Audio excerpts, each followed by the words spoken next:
그러므로 여호와께서 이와 같이 말씀하시니라. 너희는 누가 이러한 일을 들었는지 여러 나라 가운데에 물어보라. 전혀 이스라엘이 심히 가증한 일을 행하였도다. 레바논의 눈이 어찌 들의 바위를 떠나겠으며 먼 곳에서 흘러내리는 찬물이 어찌 마르겠느냐. 물은 내 백성은 나를 잊고 허무한 것에게 분향하거니와 이러한 것들은 그들로 그들의 길 곧 그 옛길에서 넘어지게 하며 곁길 곧 닥지 아니한 길로 행하게 하여 그들의 땅으로 두려움과 영원한 웃음거리가 되게 하리니 그리로 지나는 자마다 놀라서 그의 머리를 흔들리라.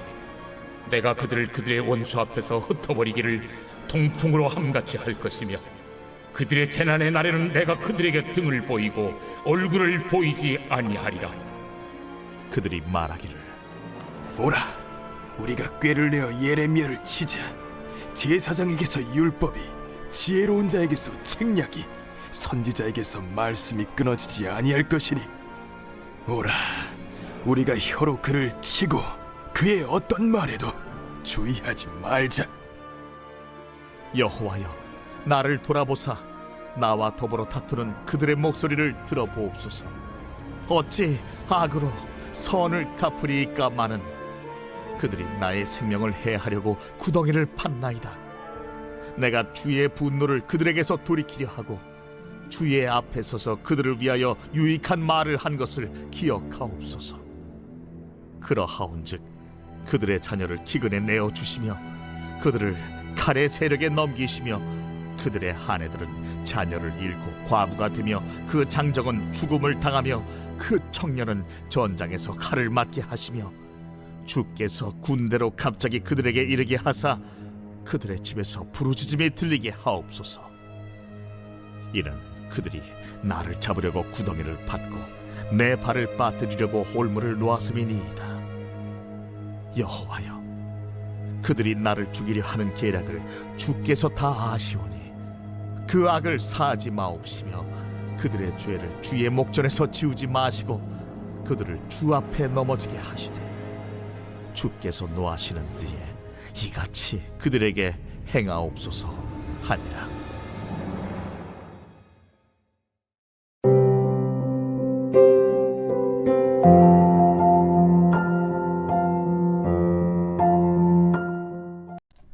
여러분 반갑습니다. 오늘도 큐티로 여는 기막힌 하루입니다. 본 말씀 예레미야 18장 13절부터 23절의 말씀입니다.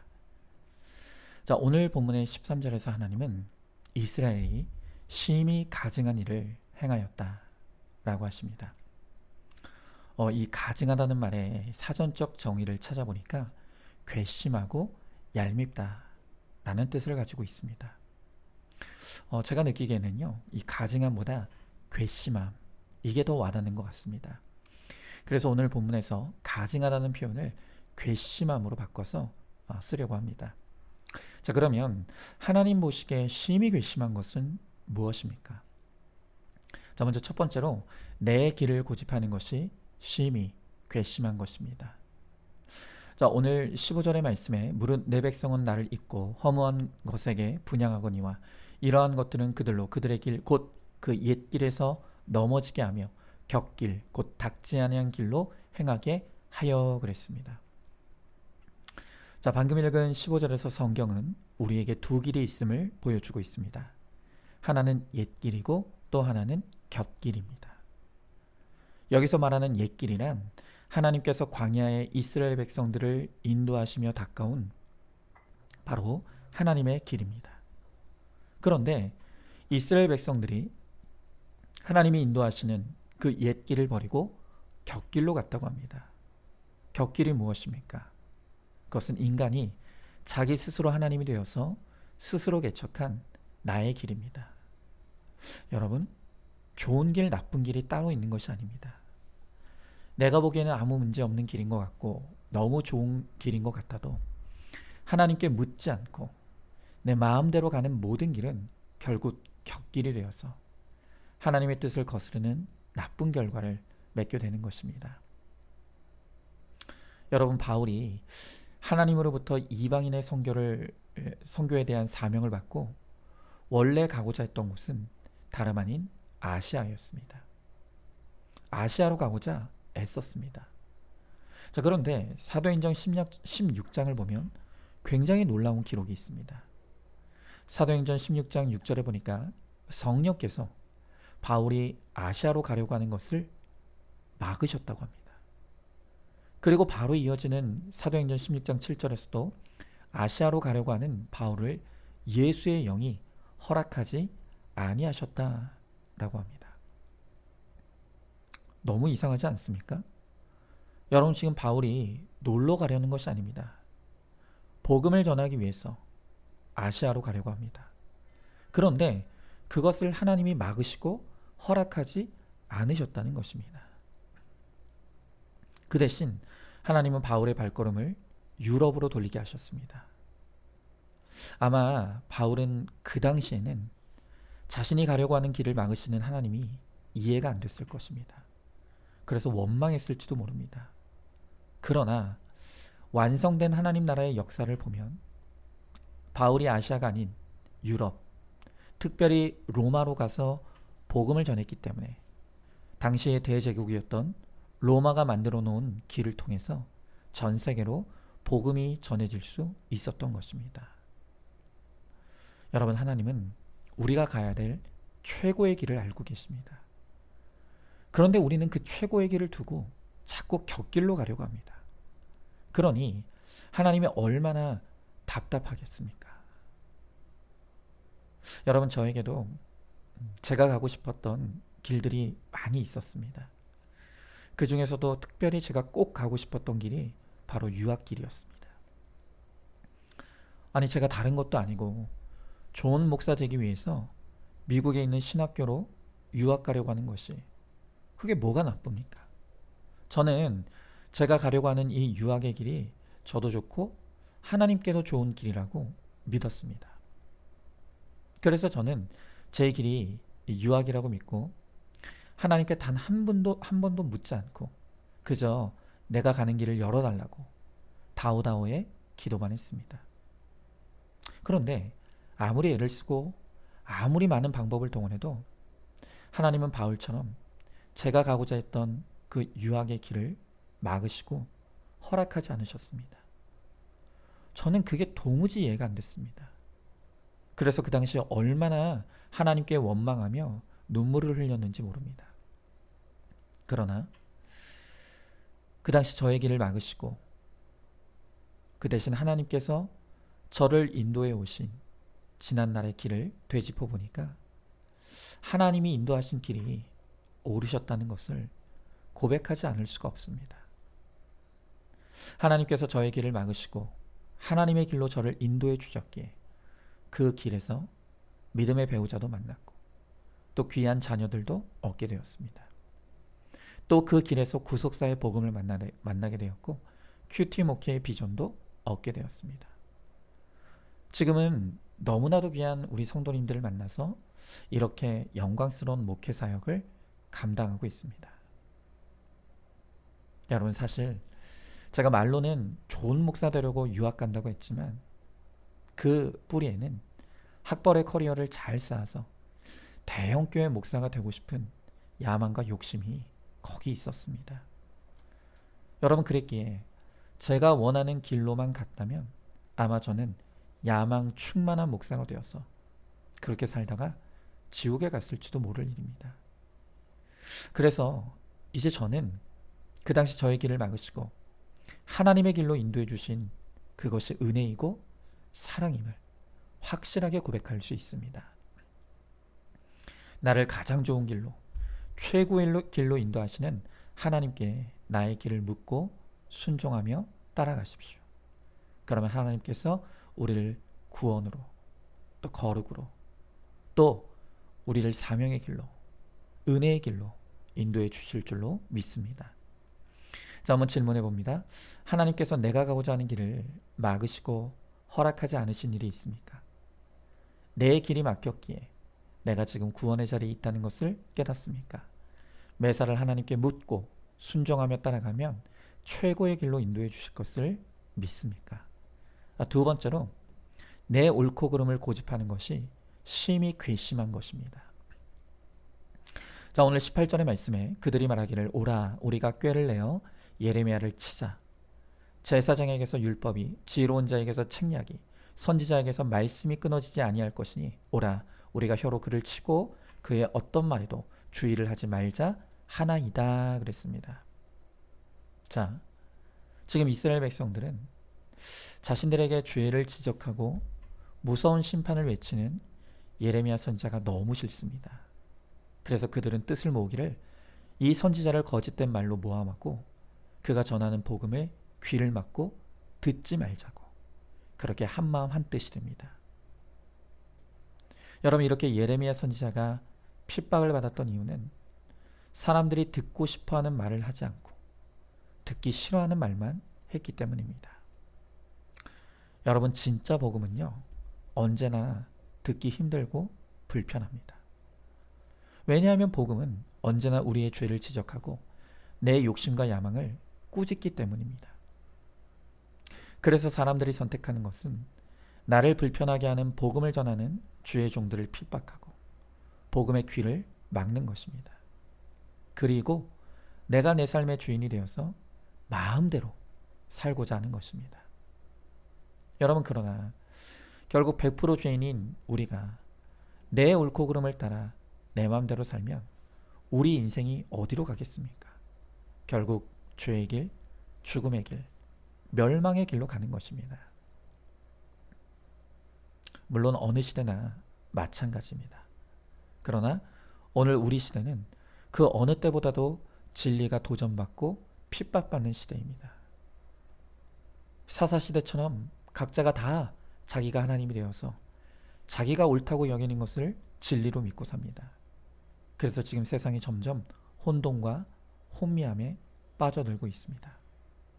여러분, 이렇게 나의 옳고 그름이 왕노릇하는 결과로 일어나고 있는 대표적인 죄악이 바로 동성애입니다. 여러분, 동성애자들이 주장하는 것이 무엇입니까? 내가 비록 남자로 태어났어도 내가 스스로 여성이라고 느끼면 나는 여자라는 것입니다. 또 내가 여자로 태어났어도 내가 나를 남성이라고 느끼면 나는 남자라는 것입니다. 내가 느끼는 것이 곧 진리라는 것입니다. 여러분, 그리고 그 동성애 파도는 이제 세상을 집어삼키고 교회까지 집어삼키려고 하고 있습니다.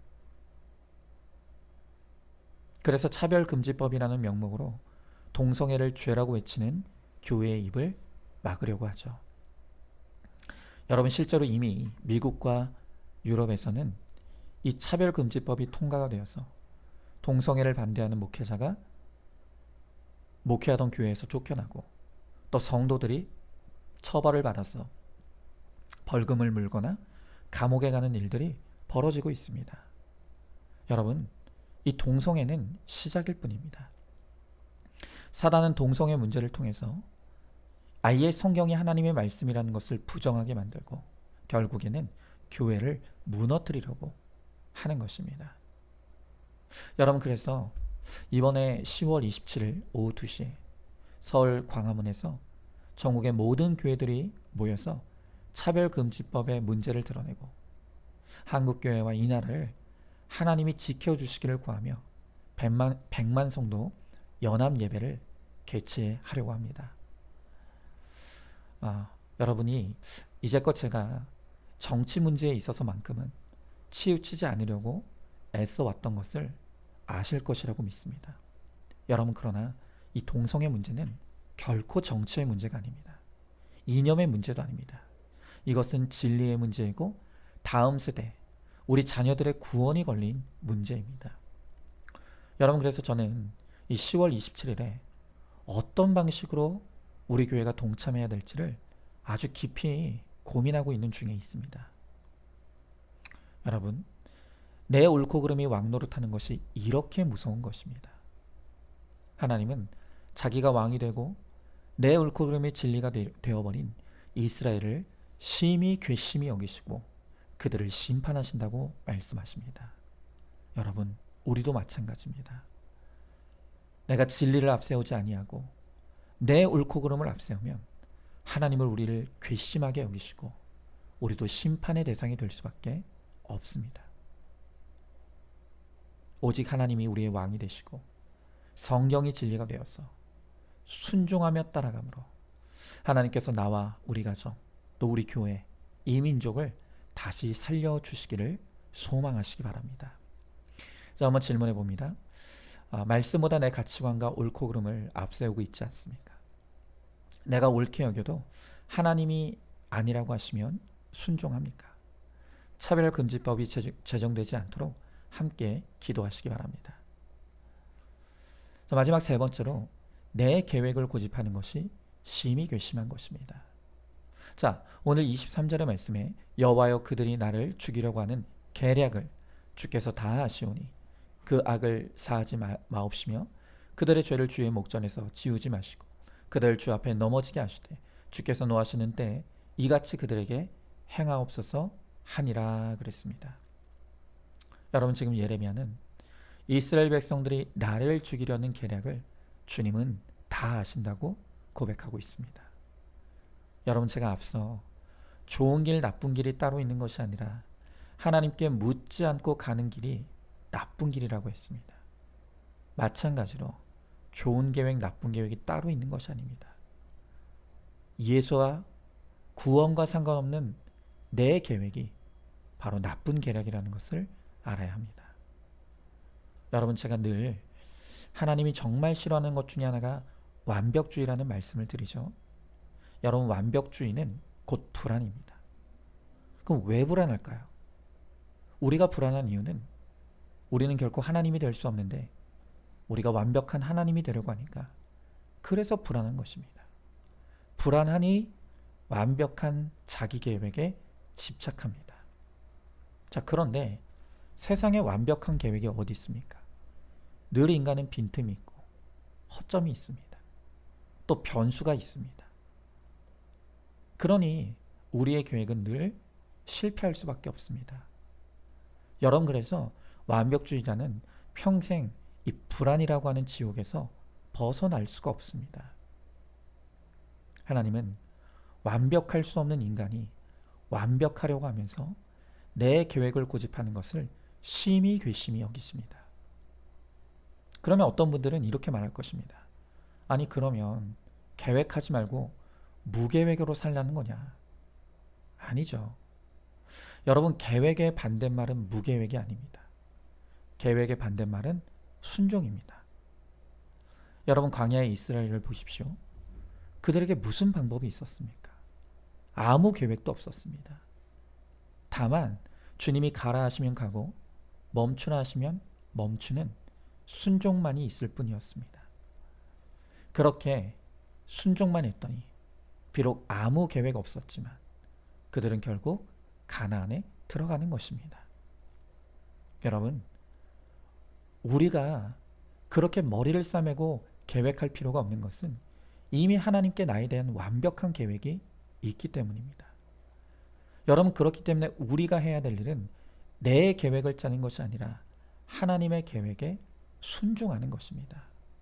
그러면 그 하나님의 완벽한 계획이 우리의 삶을 통해 이루어지는 것입니다.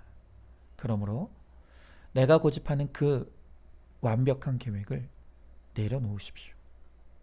계획대로 되지도 않습니다. 그 대신 우리가 해야 될 일은 여전한 방식으로 큐티하고 말씀을 통해 보여주신 그 길에 순종을 이루며 오늘 하루만 잘 살아내십시오. 그러면 결국 그 하루하루가 쌓여서 하나님의 완전한 계획이 우리의 삶을 통해 이루어지게 될 것입니다. 자, 한번 질문해 봅니다. 하나님께 내 인생에 대한 완벽한 계획이 있다는 것을 믿습니까? 하나님이 나에게 원하시는 것은 내 계획이 아니라 하나님께 순종하는 것임을 알고 있습니까? 자, 오늘도 10월 12일 보석 상자입니다. 우리가 예수 그리스도의 신부로 맺어지기 위해 예수님께서 먼저 죽어 주셨듯이 결혼도 죽어짐이 먼저입니다. 죽어짐 없이는 부활이 없습니다. 그래서 참된 결혼은 한마디로 죽어짐입니다. 아멘. 우리 함께 기도하겠습니다. 하나님, 감사합니다. 오늘도 말씀을 통해 주님이 심히 괘씸히 여기시는 것이 있다고 말씀하십니다. 우리가 내 길을 고집하는 것, 내 옳고 그름을 고집하는 것, 그리고 내 계획을 고집하는 것이 심히 괘씸한 것이라고 말씀하십니다. 이미 우리에 대한 하나님이 정하신 하나님의 길이 있습니다. 또 하나님의 옳고 그름이 있습니다. 또 하나님의 계획이 있습니다. 그런데 우리가 그 하나님의 것을 믿지 못하기에 우리가 나를 고집하며 나를 앞세우다 우리가 결국 스스로 실패하고 무너질 수밖에 없습니다. 주님, 하나님을 신뢰할 수 있는 믿음을 허락하여 주시옵소서. 온전히 주님께 맡길 수 있는 믿음을 허락하여 주시옵소서. 그래서 주님이 우리를 통해 이루시는 주의 길, 주의 방법, 주님의 계획에 순종하며 따라감으로 주님께서 우리를 구원하시고 거룩하게 하시며 우리의 삶을 통해 주님이 이루시고자 하시는 그 아름다운 뜻이 이루어지는 우리 모두가 되게 하여 주시옵소서. 믿사오며 사랑이 많으신 우리 예수님 이름 받들어 기도 드리옵나이다. 아멘. 오늘도 큐티로 기막힌 하루를 살아내는 하늘가족 공동체 우리 모든 성도님 되시기를 주님의 이름으로 축복합니다.